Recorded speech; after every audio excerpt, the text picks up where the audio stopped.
Here we are talking about coaching. I'm Yannick. I'm here with Siwash. Hey, Siwash. Hey Yannick, good to see you again. Uh, yeah, shout out to Nikki. Nikki can't join us today because she's chasing hobbits in New Zealand. She sent a picture with her bike packed full of stuff, and she's like trekking. It's very cool, but she said like campsite internet is not particularly great, so she decided to sit this one out. Um, we got a question that keeps popping up and has done for some time when I talk to coaches, especially those new to the business, which is coaching as a market saturated? Right? Are there simply too many coaches? I remember Jonathan Passmore saying last time we were together that there's like 10,000 new coaches every year. And that's just the one that are certified, right? That are going through certified training that is on record. That doesn't account for all the people who do like an uncertified training or just decide to become coaches. You know, they just kind of organically move into it. So in some ways, it seems that everybody and your mom is a life coach now and do whatever they think life coaching is. There's a lot of coaches in organizations. And then on top of that, there's all these AI coaching systems that are getting pushed hard by directories and agencies. And you know, in some in the transactional way, they're already delivering really good value in terms of helping people think, in terms of performance and behavior change, anything that isn't relational, because it cannot work relationally, right? So you know, bottom line is there's a lot of work being offered. I saw this LinkedIn post where someone, arguably a really cool client, was looking for a coach, and it had like 286 comments underneath from coaches who wanted to offer their services. So it can feel quite overwhelming to somebody who's trying to establish themselves.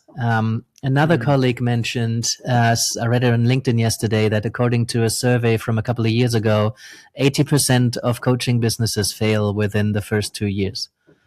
So that's a humongous number, right? So I feel the tension. I can, especially in times like these, we're early 2026 now, and you know, the geopolitics are quite unstable, and companies are, you know, many companies are not in a position where right now they invest in a lot of change and development, right? Even though it's a bit counterintuitive as well, because right now is really the time where you need some support to figure out how to navigate the future.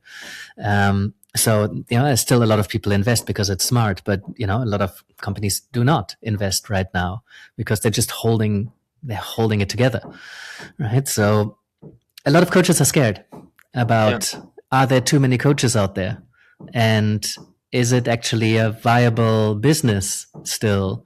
Can you actually make it as a coach when the reality is that probably a majority of coaches, by that I mean more than 50%, do other work and coaching isn't their main income, right? So yeah, curious about your thoughts on that, because I know you work with a lot of new coaches coming into the business, and I'm sure you're no stranger to that experience and that kind of, you know, it's kind of challenging questions and experiences that coaches bring into the market. But also experienced coaches, already established coaches, that they are feeling the competition, right? They seem to yeah. need to work harder to create new clients, more outreach, more networking, more marketing. What do you think? Mm. I think this is a really important discussion, especially I've seen it come up quite a few times with clients, and the first thing that came to my mind, right? I think is well, there's I think multiple ways to look at it. One is what's actually happening in the market, right? And then the other thing is what's my relation to that? Like what is the story that I'm creating around that, right? So we Mm. always have this kind of the difference between like what is actually happening and what are the stories that I'm having, right? And I think it's good to separate those two.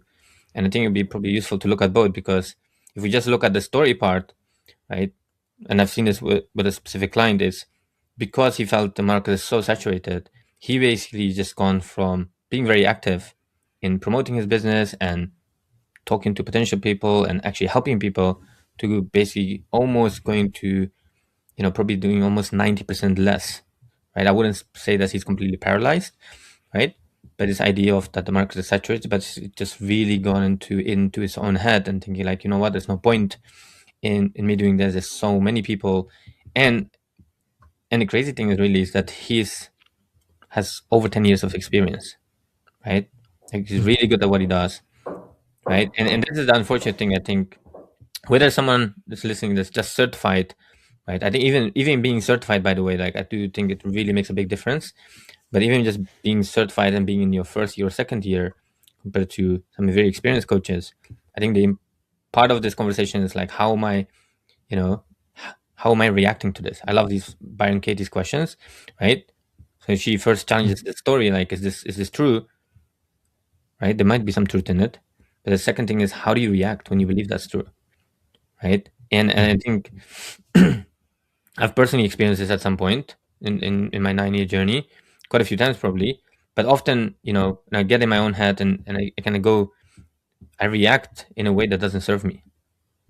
Right? And I think that's probably a really good thing to slow down to. It's like, well, how do you react when you believe this is true? Some people might say, well, what it is true, so well, we can talk about that in a second. And then the other part is, right? I love her third question is, who would you be without that story? What if there's a complete different story? And this brings me to this, I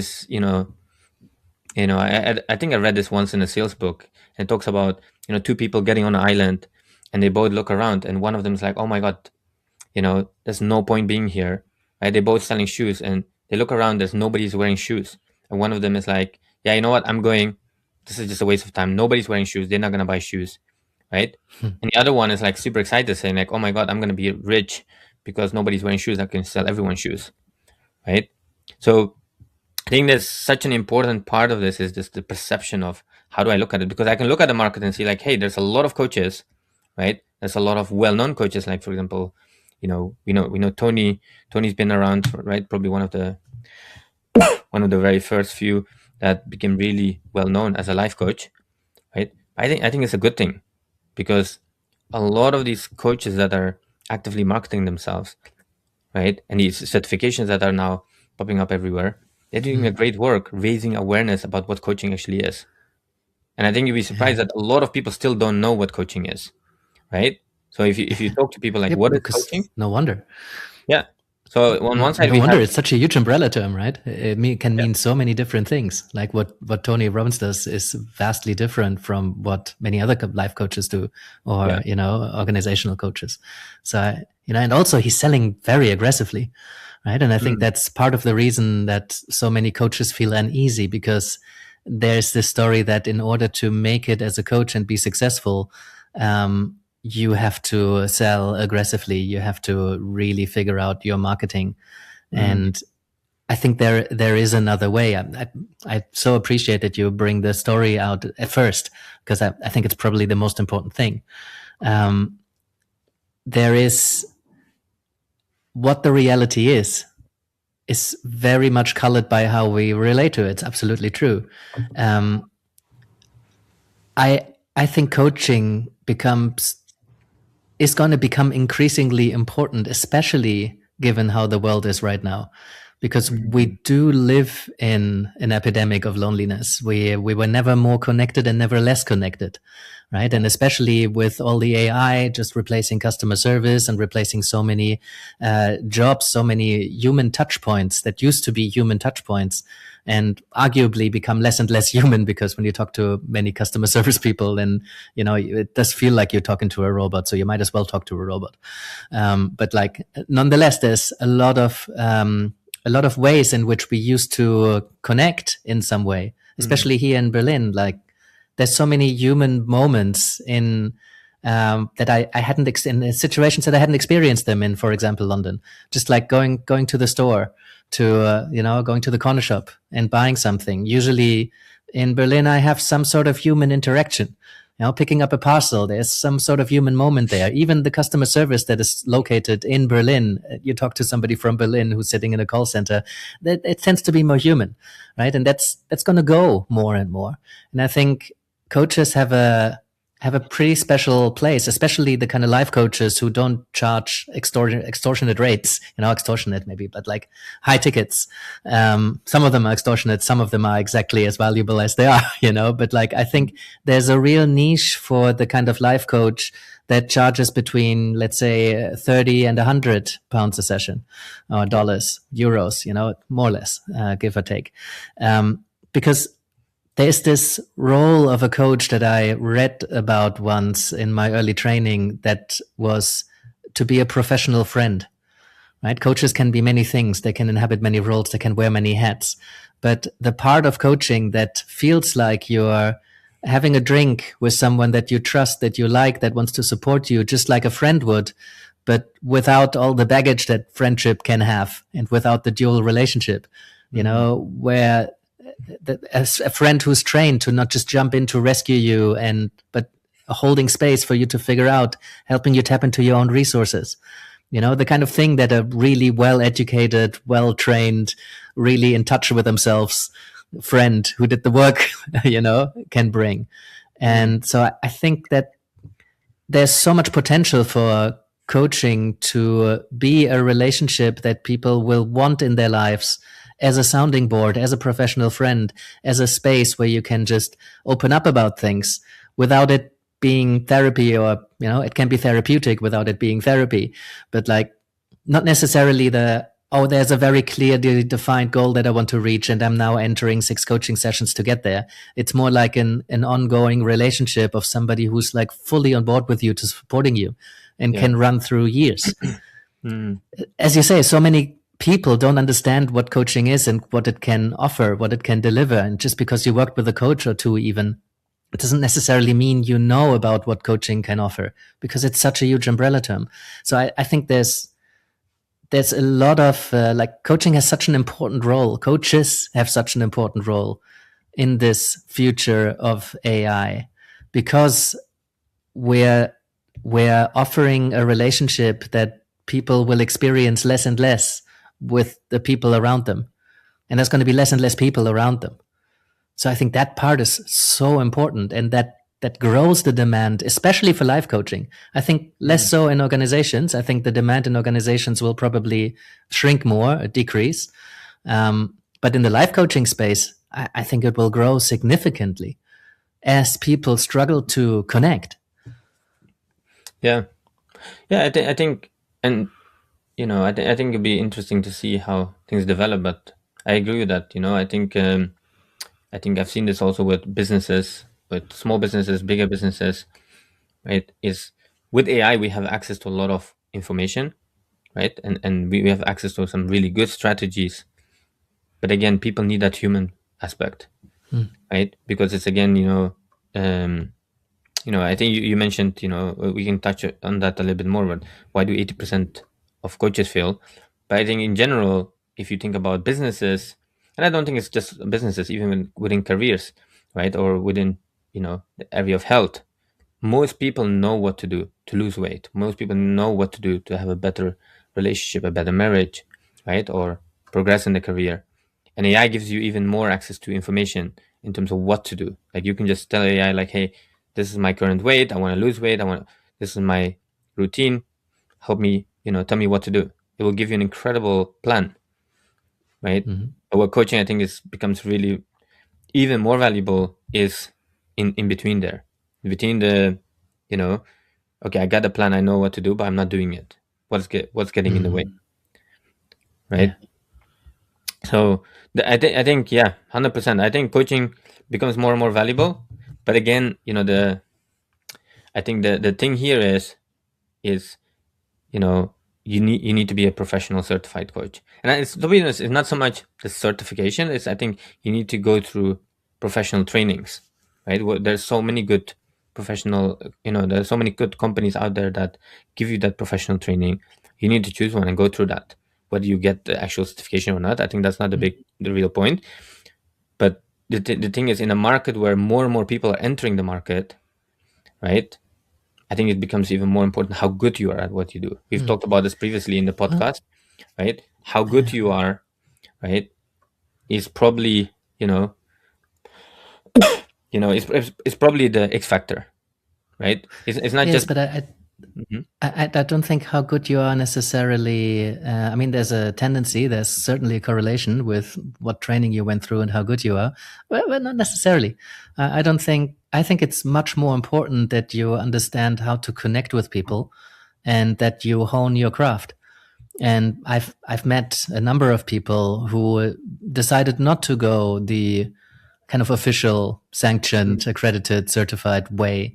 But they've done more training and more learning than the people who did go through a training, right? Just because Yeah, they yeah, read the exactly. books I think, and they reflected on their practice. So yeah, that's why I think it's about honing the craft, like becoming it, masterful at your craft, right? And I think part of that, of course, is embracing what comes with the craft, right? mhm, It's part of it is, again, I don't think you need to become a master at marketing and sales, but again, it's part of the work, right? You need to be able mm, to, you need to be able to put yourself out there. You need to be able to actually hold conversations with people about your service. And I know we're talking about that in a future episode, right? What are some aspects of that? And we've talked about that in previous episodes. But I yeah, yeah. think How to here's the connect with thing. Look, people. It's all about finding a way to connect with people. And as soon yeah, as you yeah, connect with people, whether that's social media or going out to the community or working yourself through events or placing advertising, it's all about seeking the conversation. So I think that's a prerequisite for then your masterful coaching skills to actually come into effect. So it seems to me that the marketing comes first and then your masterful skills can actually shine and do the work. Like if you don't know how to connect with people and where to place your messages or where to seek the conversation, all that work on becoming a good coach, you can't actually do it. I mean, now you can train with AI and like, we had episodes about that, but it seems like one needs to come before the other. Connecting with people must come before honing your skills, and honing your skills in many ways is dependent on connecting with people, yeah, right? yeah, So of it course. can become like Yeah, a vicious cycle. If you have a big problem with marketing, you really need to figure that out. yeah, yeah, of course. Because you can become good just by absorbing theory, right? We have to put it into practice. That's why Mm-hmm. a lot of schools, they want you to do 20 hours or 40 hours or 50 hours, right? And I think even with the ICF, but at level 2, I think you need 500 hours. So it kind of Mm-hmm. forces you to go and practice, and the only way you practice by talking to other people. Um, Yeah. if we come back to the original question for a moment, right? If you think about market saturation, I think it's often, I think I just googled it as well just to see like what Google says about it. Is when the supply, right, exceeds demand, right? I Mm-hmm. think, yes, there's a lot of coaches, and but I think I haven't seen actually research in terms of the numbers, but I think one of the problems is as coaches we're connected to a lot of coaches, right? And I think Mm-hmm. often I'm not saying cut coaches off, but often when you remove some of the coaches from your feed, like whether it's using LinkedIn or Facebook, because it's often the people you're connected to, they're very active, and it just looks like there's coaches all the time marketing themselves, and then you feel like, oh, Yeah. there am I, like, who's gonna It listen to feels me? saturated, but it's actually Yeah, not. yeah. But actually, when you Yeah. talk to people outside, very few people have experienced coaching or they know what coaching is. So, personally, I think if you look at the market, I think we're very far away from actually supply exceeding demand. Because again, like you Yeah. said, like people, a big number of people need coaching and would really benefit from coaching, right? Right. So that's one thing, and I think when you and again, if you come back to, I've seen this also, um, what I talk a lot about with coaches nowadays is when we have this kind of conversation, I compare it to the jiu-jitsu. Especially over the last 5-10 years, there's so much interest in jiu-jitsu, especially I think because of UFC, and that's Mm-hmm. become very popular. But what happens is you get a lot of people joining and becoming like, they get the white belt when they join, right? A lot of people become the white belt, and I think very few people, it's probably less than 10%. It's probably similar Make it through to. the first 2 years. Yeah, yeah. No, no, even the first year. So the first year, usually on average, it takes you 12 to 14 months to become a black belt, a blue belt. Black belt is like 10 years, right? So the blue belt, Yeah. it will take you on average 12, 14 years, 12, 14 months. And I'm in that period. I'm still the white belt, right? In jiu-jitsu.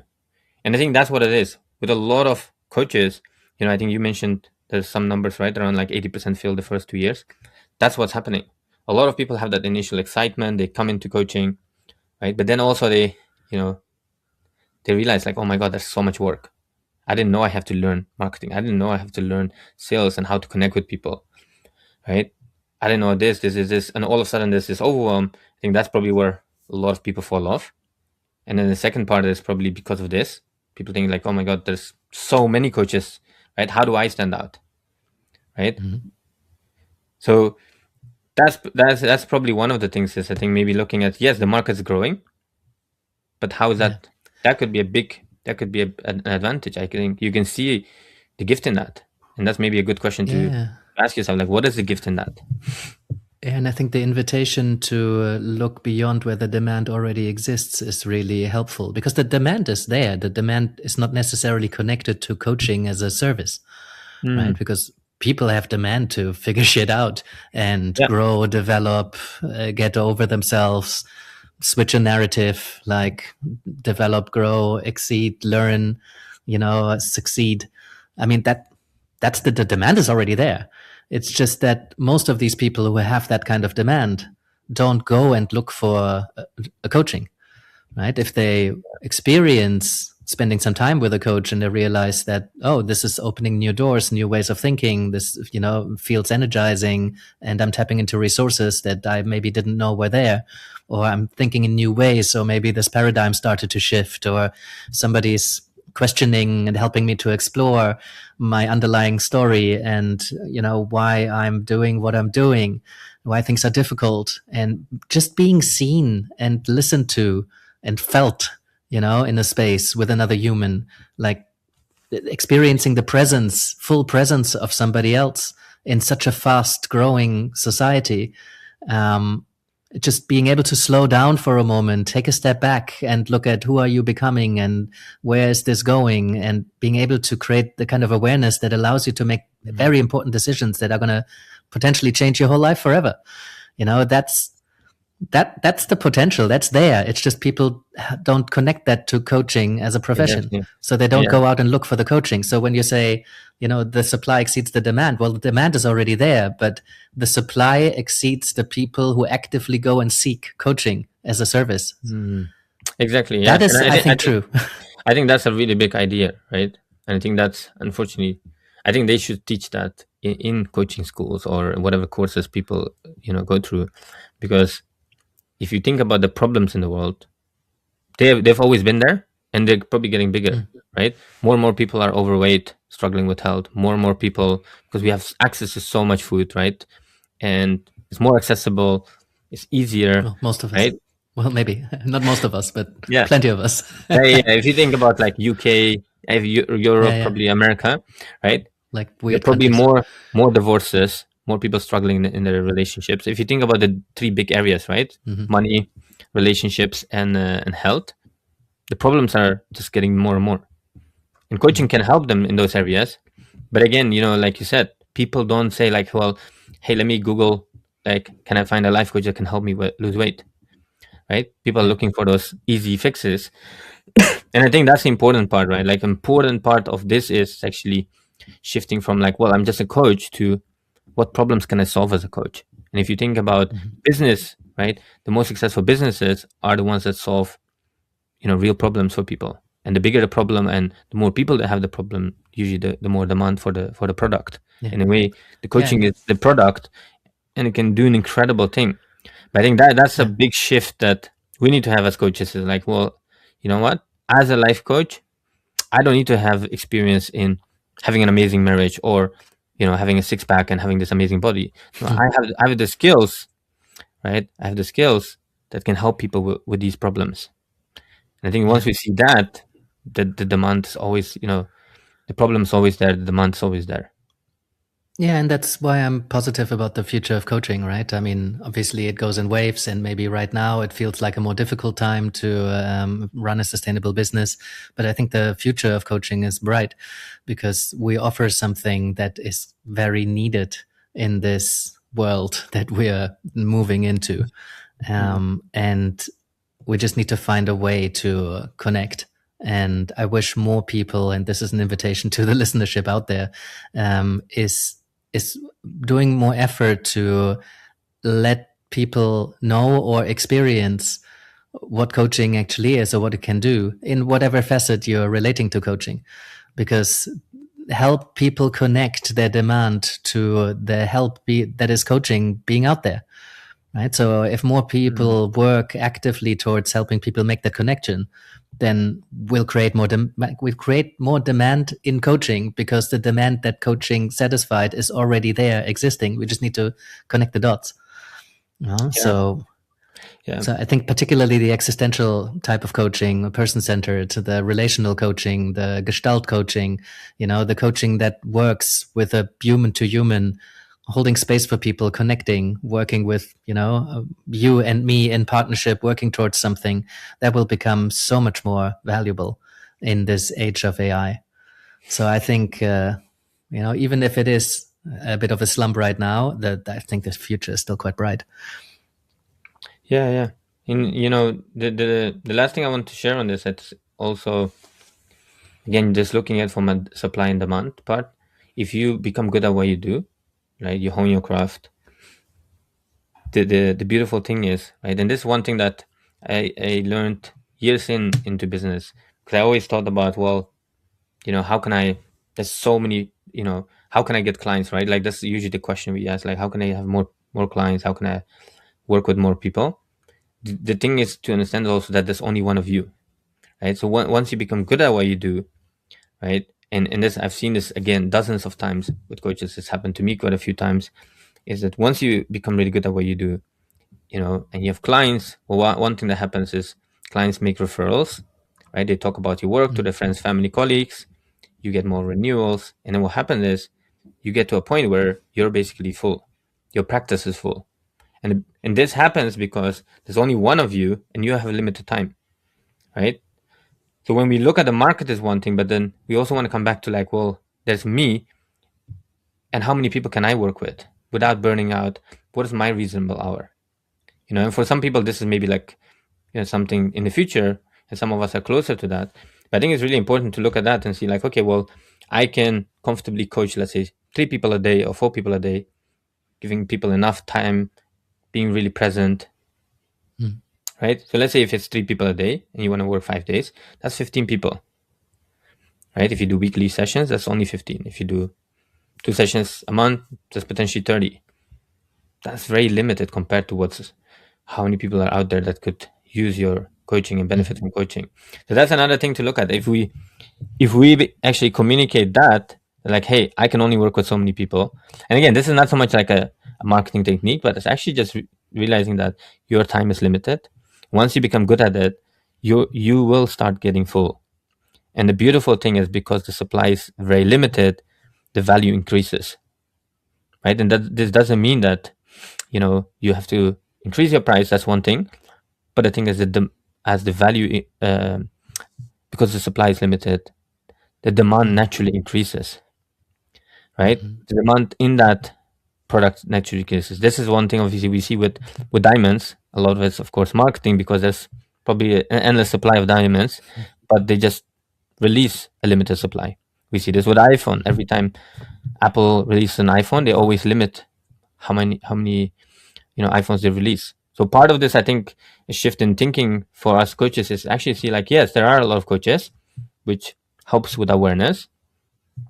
I need to become good at what I do. But the other thing is I need to understand that I don't have an endless supply myself.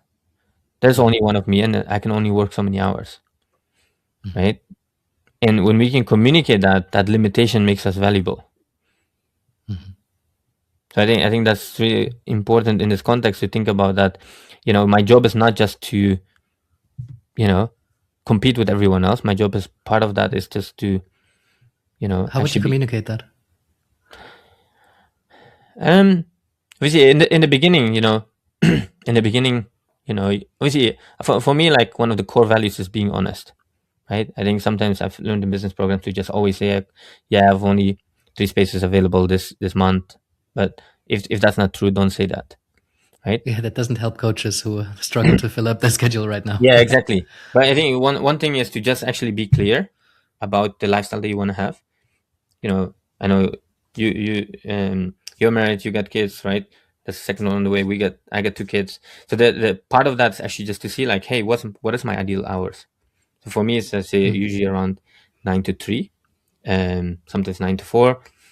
And within that time, I can only work with so many people to ensure I give quality, a quality service. And I've made the mistake before to just fill in the evenings, fill in the weekends. So I think the first thing is to actually see what is my schedule, how many hours, how many people can I see, whether that's an hour per session, 90 minutes, but it's actually just being realistic. If 100 people knocked on my door, how many would I take on? And that will give you the number, and then just communicate that number. Even if that number feels like, oh well, I have 1 client and I can work with 15, well, communicate that. Communicate, just look, I can only work with 14 clients, and here's my availability. And I think what will happen naturally, by the way, even that, right? If you're communicating that as a coach and you're like, well, I can work with 15 clients and I only have 1, you don't need to communicate that you have 1, right? You can communicate that you only have 14 spaces left. That's still a limitation in a world where, Amazon or all these big companies can take endless number of customers. That already communicates limitation. So one is, I think, just communicate limitation. The other thing that you could do, right? And again, for integrity, I think, is so important. So for example, one thing that we're doing right now, we can take 5-10 clients at the moment, but we're limiting it to 3. And part of that is to create that demand supply tension. So another thing is, so one way is just to communicate, well, this is my capacity. Another thing is, maybe you have the capacity for 10, 15 clients, but you just actually say, you know what, at the moment I'm building my business, and if I can have 3 clients, I would be really happy. So you just basically say, hey, I'm only taking 3 clients this month, but then you have to follow through on your words. So for example, if 5 people reach out to us and say, hey, I want to become a client, we'll just take 3 and say to the other 2, we're full for the month. We'll add you to the waiting list. Start next month. Yeah, you start next month. And this I think there's a bit of advanced marketing, but I think it's, if people understand, the basic is basically you cap your supply. Even though you have capacity for 15, you're not going to get 15 because you're at this moment, your audience, or you haven't built your audience yet. You're not that like super active in marketing. You haven't built your followers. So what you do is you limit it to a number that you would be happy, right? And that limitation, again, you have to communicate that limitation. So, hey, I'm only taking 3 clients this month, or maybe I'm only taking 3 clients a month. But once you, let's say 8 people a month are joining the waiting list, and you're taking 3, let's say in February and March, you might just relook at things for April and say, you know what, every month I'm getting 8 people. Let's just increase the capacity to 5 people a month. But then you communicate that and say, hey, okay, this month we're taking 5 people. Yeah, and I think here we are back at how to create the narrative for yourself, right? Because I'm sitting here and I can imagine some people, to them it would probably feel disingenuous to say, I'm only taking 3 clients this month, even though I actually would want 15, and just to create the demand for it. But what you're doing is you make a decision that you're going to take 3 clients and you're communicating that. Yeah. So I can see that depending on the story that you tell yourself, that's absolutely ethical and that's absolutely the truth, because you decided that that's what you're going to do. And yeah, I think I remember as long as the 2 add up, right? Because it's not just about making the story up, but you have to be in integrity with, if 4 people reach out, 5 people reach out, you're like, well, I got capacity. Let's get you to the door. Let's get you started. But you have to then, because it's, I think the important part is sometimes people might not find out. And sometimes I think it's always good. Do whatever you do in private. If you'd be okay if that would be public, right? Yeah. I think a lot of people don't trust that anymore, because too many people have said they would take 3 clients and then they do take 15. And so I think when people are reading those messages, I'm not sure how they would feel about it, right? I would be skeptical about somebody who's communicating that. Right? I think, Yannick, it's just because... Unless I know them. Just because the market, when things have happened in the market that have broken people's trust, it doesn't mean that you shouldn't do it. Because you can do it in a different way. So if you, for example, have the 3 clients, then you basically just actively, you basically just say, hey, we're sold out. We're sold out for this month. You know, we would love to help more of you. If you are interested, you can join the waiting list. But then you actively show the waiting list and get people on the waiting list. And by the way, this is not like some magical trick that's gonna get, just because you have now, you communicate that you have capacity for 3. People are not just gonna knock on your door and say like, let me in, let me take one of the 3 spots. You still have to do the work. You still have to show people why you're good at what you do. You still have to kind of demonstrate